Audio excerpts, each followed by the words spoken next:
Hello दोस्तों। Video बनाने में टाइम और मेहनत बहुत ज्यादा लगते हैं। आप लोग सब्सक्राइब किए बिना ही वीडियो देखकर चले जाते हो।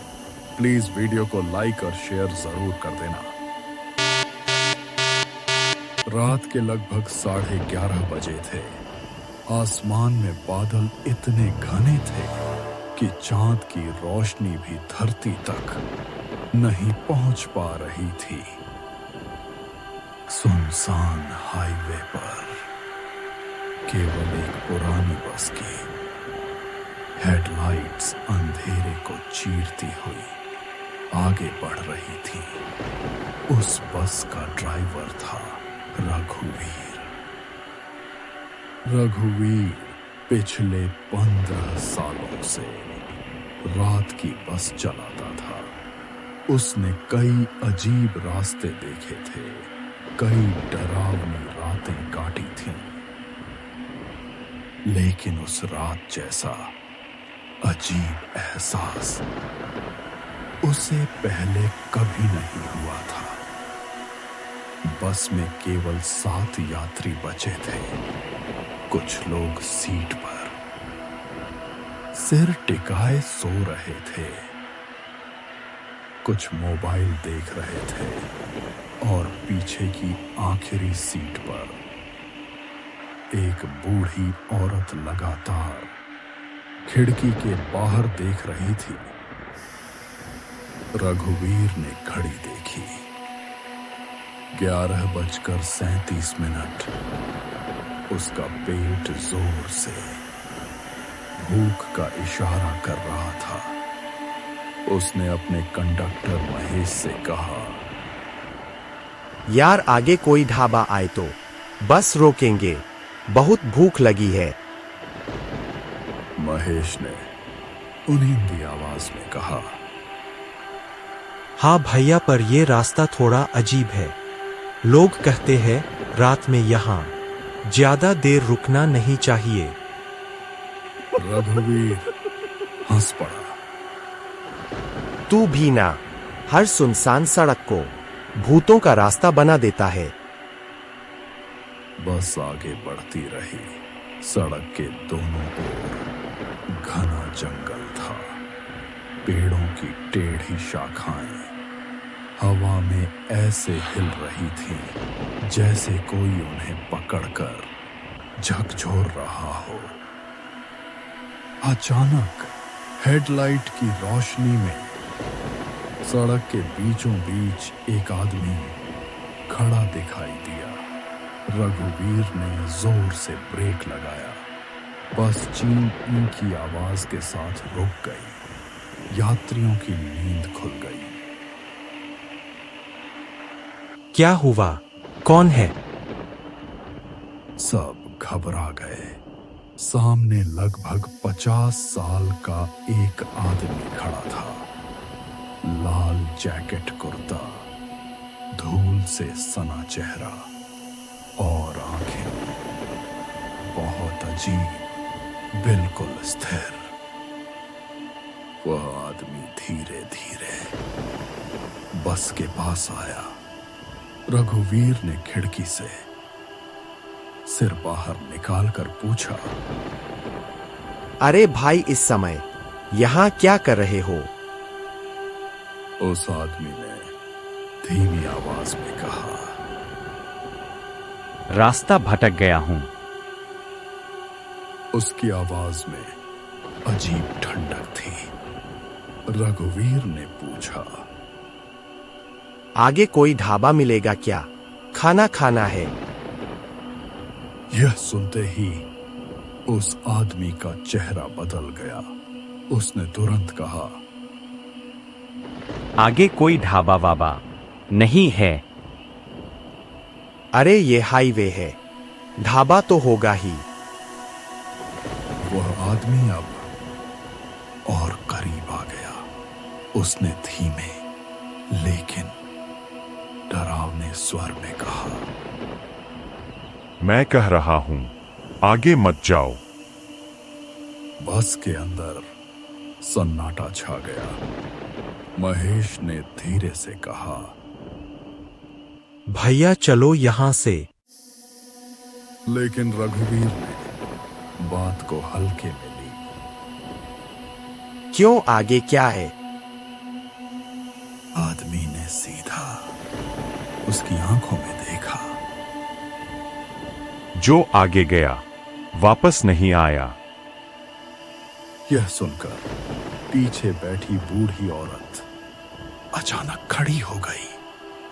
उसने कांपती आवाज में कहा, मत जाओ बेटा, ये सच बोल रहा है।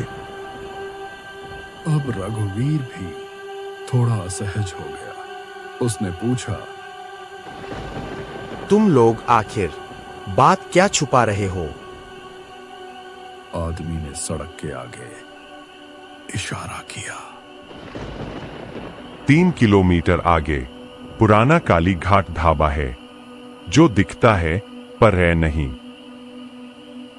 ढाबा है तो है, नहीं है तो नहीं है। ये है भी और नहीं भी। क्या बात हुई? वो आदमी बोला, 10 साल पहले वहां भयानक आग लगी थी। पूरा ढाबा जल गया। मालिक, कर्मचारी, यात्री सब जलकर मर गए। लेकिन हर अमावस्या की रात वो ढाबा फिर दिखाई देता है। बस के अंदर बैठे यात्रियों के चेहरे पीले पड़ गए। महेश ने तुरंत कहा, भैया बस घुमा लो। लेकिन रघुवीर जिद्दी था। वो भूत प्रेत को नहीं मानता था। उसने बस स्टार्ट की। वह आदमी आखिरी बार बोला, अगर ढाबे में कोई तुम्हारा नाम लेकर बुलाए तो पीछे मुड़कर मत देखना। बस आगे बढ़ गई। कुछ देर तक किसी ने कुछ नहीं कहा, सिर्फ इंजन की आवाज और बाहर हवा की सीटी। लगभग 20 मिनट बाद दूर पीली रोशनी दिखाई दी। महेश घबरा गया। भैया वो देखो, वो दूर। सड़क किनारे एक पुराना ढाबा था। बड़ा बोर्ड, काली घाट ढाबा, उसके नीचे टिमटिमाती पीली लाइट। रघुवीर के माथे पर पसीना आ गया। ये क्या सच में है? ढाबे के बाहर 2-3 ट्रक खड़े थे। अंदर लोग बैठे खाना खा रहे थे। सब बिल्कुल सामान्य लग रहा था। रघुवीर ने खुद को समझाया, देखा, बेकार में डर रहे थे। बस रोक दी गई। कुछ यात्री भी नीचे उतर गए। ढाबे के अंदर अजीब सन्नाटा था। लोग बैठे थे पर कोई बात नहीं कर रहा था। बस चम्मच की हल्की आवाज। एक वेटर आया। उसने बिना पूछे कहा, रघुवीर जी, खाना तैयार है। रघुवीर जम गया। तुम मेरा नाम कैसे जानते हो? वेटर मुस्कुराया। उसकी मुस्कान इंसानी नहीं लग रही थी। हम यहां आने वालों का नाम पहले से जानते हैं। महेश पास में खड़ा बोला, भैया चलो चलते हैं अभी। तभी पीछे से आवाज आई, रघुवीर, मेरे बेटे। वह उसकी मर चुकी मां की आवाज थी। रघुवीर का शरीर सुन्न हो गया। आवाज फिर आई, बेटा पीछे देख, एक बार। उसकी आंखों में आंसू आ गए। उसे उस आदमी की बात याद आई। महेश चिल्लाया, पीछे मुड़कर मत देखना। लेकिन मां की आवाज रघुवीर हार गया। उसने धीरे धीरे पीछे मुड़कर देखा और उसकी चीख पूरे ढाबे में गूंज उठी। पीछे उसकी मां नहीं, जली हुई लाशें खड़ी थी, काली जली हुई, पिघली आंखों वाली लाशें। सब मुस्कुरा रही थी। पूरा ढाबा अचानक बदल गया। दीवारें जली हुई, टेबल राख से भरी, खाना इंसानी मांस, वेटर आधा जला हुआ शव। महेश भागने लगा, यात्री चीखने लगे। बस की लाइट अपने आप बंद हो गई। चारों तरफ सिर्फ चीखें। रघुवीर दौड़कर बस की ओर भागा। पीछे से सैकड़ों आवाजें। रुको, खाना खाकर जाओ, अब तुम भी यही रहोगे। महेश बस तक पहुंचा। दोनों ने दरवाजा बंद किया। रघुवीर ने कांपते हाथों से इंजन स्टार्ट किया। पहली बार नहीं हुआ, दूसरी बार नहीं, तीसरी बार। Engine start.